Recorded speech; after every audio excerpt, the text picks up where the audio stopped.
Olha só, a gente está aqui no nosso terceiro bloco, ou terceira aula, para a gente falar finalmente da esquerda na Umbanda, ou especificamente aqui sobre Exu na Umbanda, né? E eu quero explicar para você agora nesse conteúdo o seguinte, vou te explicar o que é esquerda e direita, o que é falange, o que é Exu, nomes de Exu, significado de alguns nomes de Exu, os gestos que Exu usam, saudações e significados, tá bem? Então é disso que a gente vai tratar aqui agora e tenho certeza que isso já vai te ajudar bastante dentro de uma gira de Umbanda, dentro das suas pesquisas no Google, no YouTube, entender as nuances de um terreiro de Umbanda.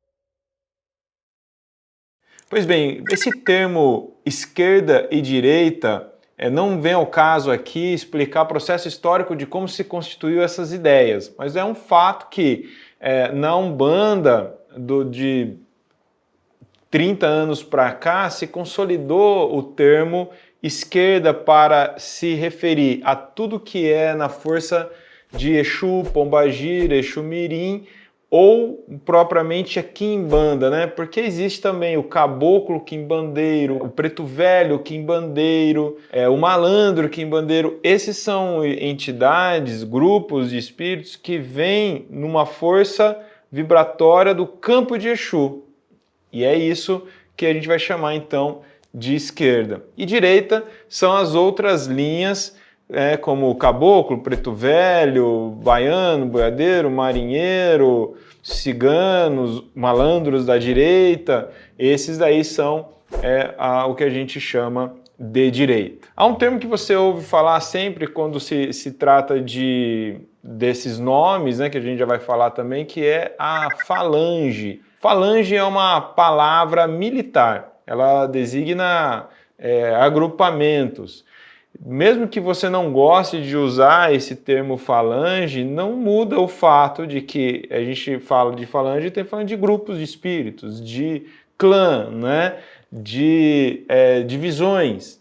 E eu gosto sempre de explicar assim, quando a gente fala o nome Tranca-Ruas das Almas, é uma falange de Exu. Maria Padilha do Cruzeiro é uma falange de Pombagira. Por quê? Curiosamente, até nos dias de hoje, há pessoas que acreditam que quando incorpora o tranca-rua, é o único tranca-rua que existe no universo. Então, é como se não pudesse, tem terreiros inclusive que não permite, né, que numa gira tenha dois médios incorporando uma entidade com o mesmo nome, porque seria impossível na perspectiva deles, já que na mentalidade deles o sujeito é um só. E não é verdade, porque a gente aí que entra então a noção de grupo ou falange. Quando a gente pensa numa estrutura militar, para a gente se referenciar, a gente tem, por exemplo, no exército, vários batalhões. A gente tem os agrupamentos dos boina verde, os agulhas negras, os boina azul. E cada um desses agrupamentos tem um tipo de função e atuação específica, né? Todos são o Exército Brasileiro, e quando você olha de longe o agrupamento dos Agulha Negra, ao ver eles todos fardados em posição, parecem ser as mesmas coisas, os mesmos sujeitos. Todos são Agulha Negra, mas lá na intimidade, na hora que você chega perto de cada um, tem o Silva, tem o Matos, tem o Queiroz, tem, né? Essas pessoas, os sujeitos individuais, mas ele não é um indivíduo ali, ele é um agulha negra. Assim é a ideia de falange, de grupos espirituais que levam uma insígnia, levam uma patente, um nome que a gente chama de simbólico, porque não existe o José Tranca-Ruas da Silva Sauro, né? Se existir, é alguma coisa após aparecer esses nomes nos terreiros, e acho de muito mau gosto alguém batizar um filho de José Tranca-Ruas, né? Agora, Veja bem, então esse é um nome simbólico que oculta por trás disso uma série de estratégias espirituais que logo você já vai entender. Logo, ao general dessa falange, o Senhor Tranca-Ruas das Almas, esse não incorpora, é o cara que comanda o grupo todo e todos eles levam o nome desse general como seu nome pessoal. E significa que ele atua num campo próprio de atuação no mundo espiritual e na vida das pessoas. Logo, existem milhares, centenas de milhares de Tranca-Ruas das Almas, de Exu Marabô, de Exu Tiriri, de Exu das Encruzilhadas. Então, cada nome desse se refere a uma falange ou grupo espiritual que trazem um nome único que representa uma força principal e atua em um campo específico no mundo espiritual. Claro que isso não é a unanimidade, esse entendimento, mas esse é o entendimento que a gente traz dentro da teologia de Umbanda, a nova teologia de Umbanda, e a gente se aprofunda muito nisso no módulo sobre esquerda da Umbanda, né? E Exu, né? Quem é esse Exu que incorpora no terreiro, já que Exu é um orixá iorubá? E por que essas entidades, esses espíritos falam que é Exu também? Como que se dá isso? Bom, também há muitas formas de entender. Há uma maneira da gente compreender aqui que é o seguinte: Exu é um orixá e é um fato. Na aula anterior a gente falou sobre os orixás. E orixá, portanto, é uma divindade, é uma força da natureza. Logo, Exu, força da natureza, está presente em tudo, enquanto essa força da natureza. E estes seres humanos desencarnados, que a gente chama de entidade, Exu, na Umbanda se organiza com essas nomenclaturas porque a sua atuação espiritual está sob honra, né, sob reverência e atuação do orixá Exu. Quando a gente pensa, então, Exu Tranca-Ruas, a gente está falando de um espírito humano que está dentro do grupo Tranca-Ruas, que atua, então, essa falange, ela reverencia e é imantada, recebe suporte vibratório do orixá Exu.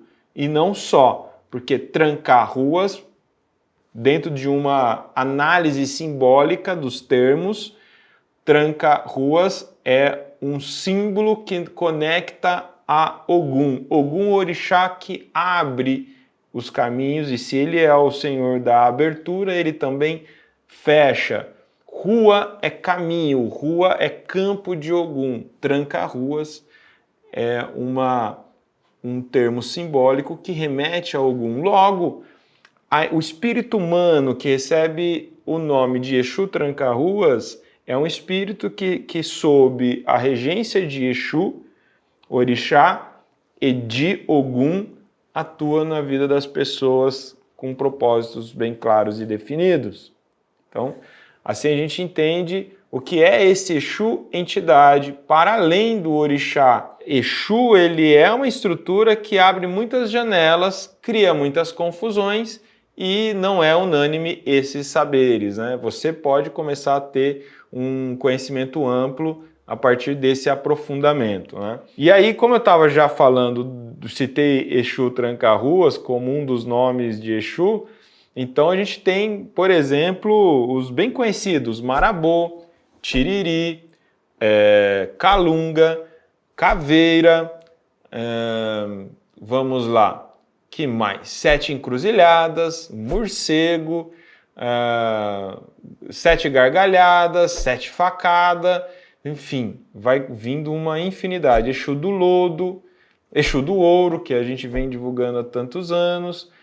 E assim é uma gama muito grande de nomes, de grupos, de espíritos, de falanges, portanto, que existem. Alguns são mais populares e mais antigos e conhecidos, outros nem tanto. E aí eu vou simplificar com alguns aqui para a gente poder ter o entendimento. dentro da perspectiva da Umbanda Sagrada, há uma proposta sobre essa chave de interpretação dos nomes, né? Por exemplo, que os nomes, eles estão ligados a símbolos que se remetem a forças de orixá, de forças da natureza. Então, quando a gente pensa em Exu Caveira, a caveira em si é o símbolo ou o resultado final da morte do corpo físico. A morte é campo de Omulu, né? É o campo de atuação da divindade, da força da natureza, o orixá Omulu, que a gente identifica aqui. Então, significa que o Exu Caveira é um Exu que atua sob os campos, a regência, a influência do orixá Omulu. E aí há como se aprofundar em mais detalhes sobre isso, claro. Isso aqui é a simplificação desse entendimento. Quando a gente pensa, por exemplo, no nome do Exu Marabô, aí a gente tem uma dificuldade, porque se não fosse o fato deles mesmos terem revelado essa regência, Marabô é um termo, tem que buscar na etimologia, talvez, o significado disso para fazer correlações. Em especial, Marabô, há muitas discussões sobre o significado real de onde vem esse termo, né? Agora, dentro de uma perspectiva que a gente está vendo aqui, se sabe que é um Exu que tem regência do orixá Oxóssi ou das matas. Quando a gente vê, então, nomes fechados, como Marabô, precisa ter a orientação do próprio entidade para dizer ou não sobre sua regência. Quando tem nomes simbólicos abertos, é esse caso, que fica fácil. Exu Pedra Negra, né? Então a gente sabe que esse Exu, a pedra, normalmente nesse nome está ligado a pedreira, a pedra negra vem de Xangô e negro, preto, é a cor simbólica de Omulu. De novo, Omulu aparece aqui. Mas é um Exu, uma entidade, uma falange de Xangô, que atua também junto com o Omulu, né? E assim a gente vai tendo vários desdobramentos. Por exemplo, voltando no Tranca-Rua das Almas é diferente do Tranca-Rua das Encruzilhadas, do Tranca-Rua das Estradas, então das Porteiras. Vou dar um exemplo. Almas é campo do desencarne, da transição de Obaluaê. Logo, o Tranca-Rua das Almas é um Exu de Ogum que atua nos campos de Obaluaê. Tranca-Rua das Encruzilhadas é um Tranca-Rua de Ogum que atua nos campos de Ogum, porque Encruzilhada, nesse caso, é campo de Ogum, é o cruzamento dos caminhos, e também de Exu. Então, podemos dizer que é um Exu de Ogum que atua nos campos de Exu e Ogum. É bem mais específico. Quando a gente olha para o Tranca-Rua das Estradas, aí nós de novo vamos ter Ogum com Ogum. Mas qual é a diferença desse caso com o das Encruzilhadas? É o detalhe, né? Quando a gente fala de estradas, a gente está falando de caminho, de direção. Isso aqui evoca também influências de Mãe Yansan. E aí há especificidades que eles mesmos vão explicando que os diferenciam, né? E você vai encontrar, então, várias outras características simbólicas, né? Quando você vê um Exu que tem mata no seu nome, tá? Logo a gente remete ao Oxóssi, que tem noite no seu nome, a gente tem pode remeter a Logunã, como a divindade regente ali, e às vezes você vai remeter também a Omulu, né? A noite está muito ligada ao mistério de Ami Oxorongá, mas não é uma divindade cultuada comumente na Umbanda. E Ami Oxorongá se aproxima muito do que a gente pode entender como Logunã para o desespero da geral. Então, a gente tem isso daí como campo de interpretação e é muito legal a gente se aprofundar nisso no detalhinho, porque vai trazendo uma sensação de conseguir entender esses mistérios, essas coisas tão simbólicas que está dentro do terreiro. É importante saber que nada é acaso, nada é aleatório no terreiro. A gente pode não entender, né? A gente pode não receber a orientação daquilo naquele momento, mas tudo é para ser fundamentado, né? E facilmente compreendido. Agora os gestos, né, dos Exus que a gente vê muito, aqui em especial, porque Exu fica com as mãos em garras muitas vezes, quando ele incorpora, ele traz essa... Você já incorporou Exu? Tá nas primeiras incorporações, você sente isso?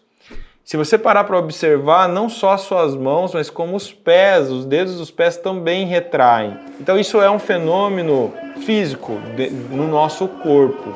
Não é que eu já vi explicações mirabolantes de dizer que isso é o caso do Exu que está formando as suas garras. E quem olhar, ele vai ver aqui, sei lá, o que ele pensa que é o Wolverine, né? Então, muito, muito cuidado nessa hora, meu caro Watson. Sabe por quê? Porque a gente tem que entender o que está acontecendo no aspecto vibratório daquele corpo mediúnico. E acontece que a energia de Exu, a vibração de Exu, ela é bastante densa, não quer dizer de negativo isso, ela só é mais física, e ela retrai a musculatura nos primeiros contatos. Então, aquele ato de incorporação de Exu enrijece a nossa musculatura. Por isso que não só as mãos, os dedos dos pés, eles retraem, como às vezes o corpo todo do médium retrai. Ele se encurva e aí vai dando alguns segundos, ele vai se soltando, ele vai estabilizando aquela energia. E também vai soltar as mãos, porque de repente você vê aquele Exu que chegou com a mão travada, ele está estalando o dedo. Existe também uma aglutinação, outra palavra, né? Uma concentração de energia nas mãos de Exu e nos pés, né? E isso também significa essa retração desse acúmulo energético que ele vai trabalhar, mas ele não precisa ficar assim o tempo todo, com o tempo ele vai soltando, isso tem a ver com a estabilização energética no corpo mediúnico. Interessante, né? Às vezes as pessoas estranham, por que a entidade bate forte com o pé no chão, né? Lembra que eu acabei de falar do acúmulo energético? Quando eles batem o pé, esse acúmulo energético, ele se espalha pelo ambiente. Ele não faz isso sem calcular o que ele quer, né? Então, por algum motivo, ele está descarregando pessoas, estabilizando o campo vibratório do médium, né? Então, ele faz isso normalmente quando ele chega ou quando ele começa a fazer algum trabalho. Não fica o tempo todo, né, sapateando. Então, ele está atendendo uma pessoa, dependendo do que está necessitando aquela pessoa, ele faz esse acúmulo energético e para clarividentes apurados, cada vez mais difícil de encontrar, consegue se observar faíscas saindo, né? Pequenas explosões ígneas mesmo, né, de fogo ali na sola do pé, saindo e se espalhando pelo ambiente ou na direção que ele está apontando, né, que ele está ali intencionando. Então é bem interessante. E para poder esclarecer umas coisas que fica curiosa na mente da turma, por que quando eu estou lá no terreiro, os outros vai falar com Exu, vai saudar Exu, faz assim, esse movimento, né? Bate palma de maluco, né? Com as costas das mãos. Então é uma saudação, um cumprimento convencional que se estabeleceu, que é assim: Exu, ele é a força da terra. O corpo da gente é terra, é o elemento telúrico, o elemento material. Então, quando a gente vai reverenciar Exu, a gente reverencia a terra. A saudação com as mãos espalmadas é mostrar para Exu que eu estou aberto, sem defesa, e reverencio o chão que eu piso, né? Agradeço o chão que eu piso. Essa é a intenção dessa reverência. Quando a gente faz assim, é mostrando, né, para Exu ou para nós mesmos a controvérsia que Exu manifesta. Exu é a ponta-cabeça, Exu é a dobra no tempo, Exu é o incompreensível. Então, por que não bater palma? Porque pode bater palma também, tem o paô. Mas essa saudação é refletir esse aspecto contraditório de Exu, e ao mesmo tempo há quem diga que é para deixar as mãos abertas, as mãos à mostra para Exu, que eu não estou com defesa, eu estou aberto a você. Acho poético isso, mas não sei se isso é muito prático mesmo na consciência das pessoas. Ainda sobre as palmadas das mãos, né? A mão ela é irradiante e absorvente ao mesmo tempo, né? Então há quem acredita que quando você faz assim para Exu, você está descarregando o seu campo. É uma perspectiva. Mas na saudação, eu entendo que não ocorre essa situação, né? De fato, ela não se confirma na prática dessa forma. Mas há momentos ritualísticos. Então, talvez você está num atendimento, ou o terreiro vai fazer um ritual, fala, ó, agora todo mundo espalma a mão para baixo, em direção ao solo. Pode fazer assim, você pode, né, só fazer assim, né, para baixo. E ali é descarrego. Então, quando a gente espalma a mão para baixo, você descarrega. A terra está absorvendo. Agora, quando espalma a mão para cima, ou assim, num ritual, você está absorvendo. Aí, às vezes, tem, por exemplo, esquerda para baixo, direita para cima. Você absorve e descarrega, né? Aí essas possibilidades existem, e aí a gente entra de todos os... quando a gente está rezando, normalmente você vai ver no terreiro as pessoas rezarem assim, né? Eu rezo assim, inclusive, né? Eu não rezo assim, eu acho que eu começo assim e termino assim. Porque é isso, você está absorvendo, você está puxando energias do alto, as boas vibrações, as energias, o magnetismo, os fluidos do alto e entrando no seu campo vibratório, magnético, energético, que vai já alterando, né, as suas vibrações para o trabalho espiritual acontecer. Mais um fato de que tudo tem um significado e um objetivo dentro da dinâmica litúrgica, ritualística do terreiro de Umbanda. Nada ali está à toa ou em vão. Nesse momento, por exemplo, que está com as mãos abertas, a gente tem os chakras, que são os vórtices energéticos ou aberturas energéticas que estão aqui o tempo todo absorvendo e irradiando energia em nós e no meio que a gente está. Esses chakras é o que faz a gente ser vivo, né? Existir como corpo espiritual e que reflete no material também. Eles têm suas terminações nas palmas das mãos e dos pés. Então, quando eu falo que absorve, irradia, acumula, eles estão usando esse recurso. A gente tem aqui uma tecnologia, né, natural que tem essa possibilidade. Por que eles não acumulam no cotovelo? Porque no cotovelo não tem essas terminações de vórtices de energia que são os chakras, né, nas mãos e nos pés. Muito interessante isso tudo, né? E aí eu lembrei, né, falando de chakras, chakra são essas aberturas, né, de comunicação com o mundo espiritual que está no nosso corpo espiritual.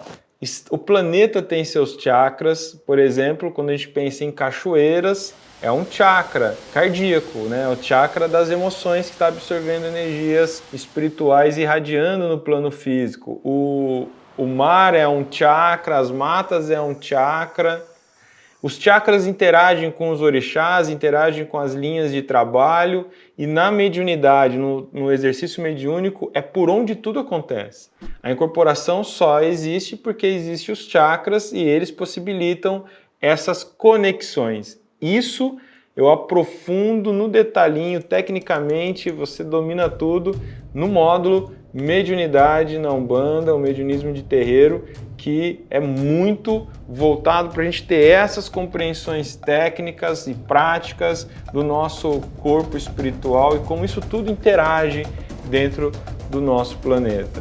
Antes de encerrar a nossa aula, vamos aqui falar sobre a saudação em palavras, né? Laro Exu, Exu Mojubá, o Mojubá, Mojubá. Olha, isso tudo são coisas que você pode observar e você pode se cuidar para falar do jeito mais iorubano possível, mas Exu entende e o popular entende. Mojubá, Mojubá é a mesma coisa. Laroye, enfim, são duas palavras iorubá. Laroye, Exu. Eu te saúdo, Exu, te reverencio, Exu. Mojubá, eu me curvo a vós, meus cumprimentos a vós. É normal na Nigéria as pessoas se encontrarem, pessoas que se gostam, são amigos, familiares, e se cumprimentar nesse cumprimento de 3 toques no ombro e falar Mojubá. Mojubá basicamente está no dia a dia deles como o você tá bem? E aí, tudo bem? Né? É um termo de cumprimento mesmo. Né? Olha, minhas reverências, meus cumprimentos. Né? Então eu te encontro, ô José, Mojubá. É assim. Se você me acompanha nas minhas lives, você sempre vai ver eu falar Mojubá. Saravá, Axé, Mojubá, são 3 saudações, mas Mojubá é os meus cumprimentos de fato, assim, né? E por que fala para Exu? Se convencionou falar para Exu, possível que se fale em qualquer outra circunstância, né? Não é uma coisa exclusiva para Exu, a não ser aqui no nosso aspecto ritualístico. Laroye, sim, é para o Senhor da Encruzilhada, o Senhor dos Caminhos, né? A Exu, eu te saúdo, te reverencio, me curvo a vós, meus cumprimentos, Exu. Aí talvez você esteja pensando, mas eu, leigo, posso falar? Eu tenho que ser iniciado para falar? Eu preciso receber autorização de alguém para falar? Na Umbanda, a gente não tem essas regras fechadas. Se você entendeu a palavra, entendeu o que quer dizer, você pode começar a usar. Você não pediu licença para ninguém para poder falar amém no final de suas orações se você tem influência católica ou espírita, né? Estando na Umbanda, ninguém vai te autorizar a falar saravá, né, também nos seus cumprimentos. Na Umbanda a gente usa saravá para tudo, né? E aí, bom dia saravá, saravá fulano, saravá ciclano. É assim, é os nossos cumprimentos. E quando se trata de Exu, Mojubá, Mojubá. Então você pode sim, e eu vou falar aqui, você fala aí então e traz esses cumprimentos e bom axé para mim, tá bom? E vai para você. A gente vai encerrando aqui com Laro Exu, Exu Mojubá, Exu Mojubá, Saravá Exu. E a gente se vê ali na nossa próxima aula e última aula desse nosso curso de Umbanda para iniciantes, esse curso gratuito muito legal. Vamos lá.